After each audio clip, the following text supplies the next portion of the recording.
ये उस दौर की बात है जब 18वीं सदी का भारत बिखराव से गुजर रहा था।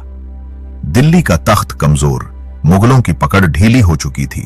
अफगानी हमलावर बार बार उत्तर भारत को रौंदते थे और अंग्रेज व्यापार के बहाने हमारी राजनीति में जड़ें जमाने लगे थे। ऐसे अंधकार भरे समय में उत्तर भारत की मिट्टी से एक ऐसा सूरज निकला जिसने तलवार से नहीं बल्कि बुद्धि, नीति और जन कल्याण से इतिहास बदल दिया। वो थे महाराजा सूरजमल, जाटों का गौरव, भरतपुर का शेर। 13 फरवरी 1707 को राजा बदन सिंह के घर जन्मे सूरजमल बचपन से ही बाकी राजकुमारों से अलग थे। जब दूसरे राजकुमार शिकार में लगे रहते, सूरजमल अपने पिता के साथ दरबार की बैठक में बैठते। वो लड़ना भी सीख रहे थे और राज चलाना भी। जब उन्होंने राज की बागडोर संभाली, भरतपुर एक छोटा और नया राज्य था। चारों ओर से दुश्मनों का खतरा था, लेकिन सूरजमल ने सिर्फ तलवार पर भरोसा नहीं किया। उन्होंने किसानों को सुरक्षा दी, गांवों को संगठित किया और प्रशासन को मजबूत बनाया। उनकी दूर की सोच का सबसे बड़ा उदाहरण था लोहागढ़ का किला। मिट्टी और लोहे से बना ऐसा किला जिसे अंग्रेजों की तोपें भी नहीं तोड़ पाईं। अंग्रेज कई बार भरतपुर पर चढ़े, लेकिन हर बार उन्हें खाली हाथ लौटना पड़ा। सूरजमल सिर्फ योद्धा नहीं, बहुत चतुर कूटनीतिज्ञ भी थे।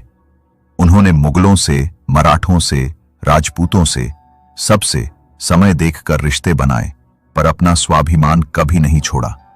बागर के युद्ध में उन्होंने एक साथ 7 राज्यों की सेनाओं को हरा दिया, और जब कुम्हेर की लड़ाई का खतरा मंडराया तो रानी हसिया देवी की एक चिट्ठी ने खून खराबा टाल दिया। 1761 में जब अब्दाली भारत पर चढ़ाया और मराठे उससे लड़ने को तैयार हुए, तब सूरजमल ने उन्हें चेताया, अभी युद्ध मत करो, पहले रसद और किले मजबूत करो, वरना हार निश्चित है। लेकिन मराठों ने नहीं सुना। सूरजमल ने समर्थन हटा लिया और वही हुआ। पानीपत की तीसरी लड़ाई में मराठों की भारी हार ने उत्तर भारत को कमजोर कर दिया। सूरजमल ने न सिर्फ भरतपुर बल्कि दिल्ली और आगरा तक अपना प्रभाव फैलाया। लाल किले पर भी कब्जा किया और मुगलों को झटका दिया। वो राजा नहीं, एक जननायक थे। उनके राज में हिंदू, मुस्लिम, सिख सभी को बराबर का सम्मान मिला। उन्होंने मंदिरों के साथ मस्जिदों की भी मरम्मत करवाई, महिलाओं को सम्मान दिया और किसानों को आत्मनिर्भर बनाया।